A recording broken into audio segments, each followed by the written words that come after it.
안녕하십니까. 한신대학에서 철학을 가르치고 있는 유형래입니다. 우선 발제를 잘 들었고요. 앞에 두 분 토론자께서도 정곡을 찌르는 그런 말씀들을 해주셨다고 생각을 합니다. 익히 잘 아시는 것처럼 시위와 집회는 이건 뭐 박혜정 교수님께서 정치 철학 내지 정치 사상을 전공하고 계시죠. 그래서 저도 철학 내부에서 정치 철학, 사회 철학을 전공하고 있기 때문에 발제문을 정말 잘 쓴 발제문이라고 생각을 하고요. 말씀도 아주 정리정돈된 그런 일종의 훌륭한 지도 그리기를 해주셨습니다. 그래서 시위와 집회라고 하는 것이 갖는 어떤 본원적인 의미, 민주사회에서 이런 것들을 명쾌하게 진단을 해주셨고요. 그래서 익히 여러분들 잘 아시는 것처럼 시위와 집회라고 하는 것이 민주시민의 자기 표현의 어떤 본질적인 계기들이죠.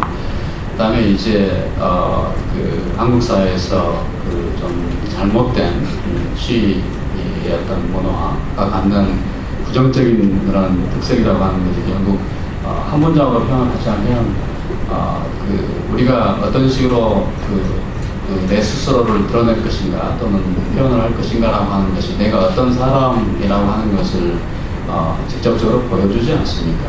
그러니까 시위와 집회라고 하는 것은 민주 시민의 자기 표현의 본질적인 계기인데 이게 이제 어떤 경우에 과격하게 폭력적으로 불법적으로 진행된다고 하는 것은 그 시위를 하는 당사자들, 개인이 됐든 집단이 됐든 이라고 하는 사람들이 과연 민주 시민의 자격이 있는가라고 하는 것을 직접적으로 반어법적으로 보여주는 그런 계기가 되겠죠.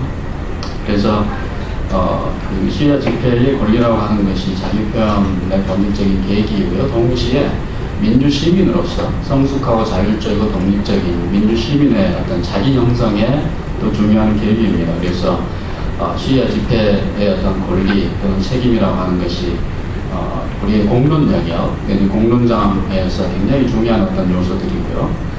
다 아시는 것처럼 건강한 공론 영역 없이 건전한 시민사회가 있을 수 없고 건강한 시민사회 없이 제대로 된 민주주의가 불가능하죠. 그런 의미에서 이제 박혜정 교수님께서 핵심을 찌른 그런 진단을 하셨고 처방을 내려주셨다고 생각을 합니다.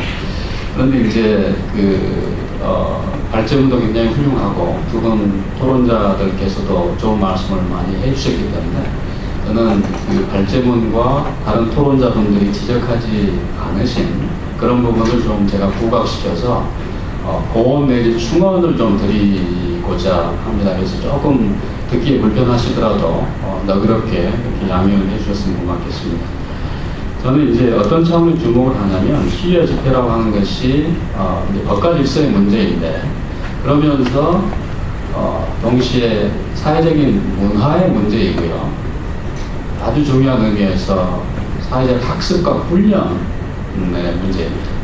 그래서 온갖 이론가들, 정책 당국자들의 좋은 이야기 또는 정당한 처방에도 불구하고 왜 이게 제대로 잘 되지 않느냐라고 하는 것을 우리가 한번 따져봐야 되는데요. 그래서 박혜정 교수님 글의 말미에 이건 누구의 책임이라기보다도 우리 모두의 책임, 우리 모두의 탓이다라고 하는 그런 표현과 의미심장한 표현까지 인용을 해주셨는데 저는 그것을 10분 받아들이면서도 그러니까 박 교수님 발제문의 전체 정향에 대해서 그대로 받아들이면서도 현실적이고 구체적으로는 사회 성원들 가운데서 누구의 책임이 더 크다라고 하는 사안에도 우리가 주의를 기울여야 된다고 봅니다. 이 부분은 결국 뭐냐면요. 작년 촛불 집회 때 그 촛불 집회 하시는 분들이 우리 대한민국 헌법 제1조 1항을 소리 높여 외치면서 또 노래까지 만들어서 부르지 않았습니까? 대한민국은 민주공화국이라고 하는. 그래서 민주주의에 대해서는 우리가 익숙하게 잘 알고 있습니다. 그런데 공화국이 무엇이냐라고 하는 문제가 결국 시위 집회를 포함하는 사회적 훈련과 학습이라고 하는 이슈하고 결부가 됩니다. 그래서 제가 이제 철학을 전공하고 있기 때문에 좀 근원적인 문제를 제기할 수 있는데요. 그럼 공화국이라고 하는 것이 뭐냐? 저는 한 문장으로 요약 압축할 수 있다고 보는데요. 우리 모두의 나라, 모든 시민의 국가를 지칭을 합니다. 공화국, 공화정이라고 하는 것이. 그래서 이 자유총연맹에서도 이제 국민운동 같은 것을 하면서 그 뒤에, 이 책자의 뒤에 보니까 더불어 사는 사회, 그 다음에 하나된 대한민국이라고 하는 것을 표어로 내걸고 여러 가지 좋은 그런 실천 프로그램을 운영하고 있는 것 같습니다. 이게 결국은 제가 말씀드린 정의한 공화국, 민주공화국의 어떤 정신을 사실 약간 변형시켜서 표현한 그런 표현이라고 할 수 있겠죠. 그러면 모든 시민의 나라, 공화국, 공화정이라고 할 때 가장 중요한 핵심적인 내용이 뭘까? 그거는 박계종 교수님 발제문에도 나옵니다만 Republic이라고 하는 영어 자체가 Westpolica라고 하는 어원을 가지고 있고 그게 공적인 것, 공공성이라고 하는 뜻을 가지고 있습니다. 그러면 공화국의 핵심인 공공성이라고 하는 것이 뭘까? 그것은 결국 모든 시민들이 자발적으로 자기가 속한 이 체제, 대한민국이 되겠죠. 에 대해서 소속감과 충성심과 하나됨을 확인할 수 있는 그런 어떤 나라의 운영을 말하는 거고요. 동시에 이것은 결국 이런 공화국의 안정성, 공화국에 대한 일반 시민들의 소속감과 충성심이라고 하는 것을 담보해 주는 것은 결국은 이 사회에 대한민국의 지도층, 가진 자, 힘 있는 자들이 법과 질서를 어떻게 준수하느냐라고 하는 것으로 결국 기착되는 것입니다. 그러면 제가 이제 묻고 싶은 것은 이런 거죠. 우리 모두에게 책임이 있습니다. 모든 시민들에게.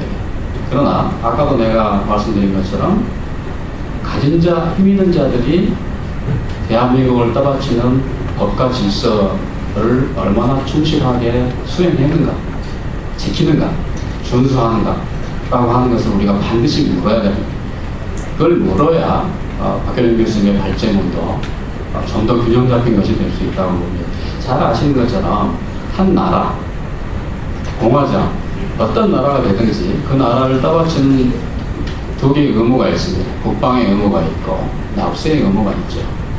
그런데 너무나 잘 아시는 것처럼 우리나라의 소위 재벌 자제들, 그 다음에 고위공직자들 또는 일부 강남 지역 출신들의 이를테면 군대 가는 비율이라고 하는 것이 한국 시민들의 평균 비율보다 현저하게 떨어집니다.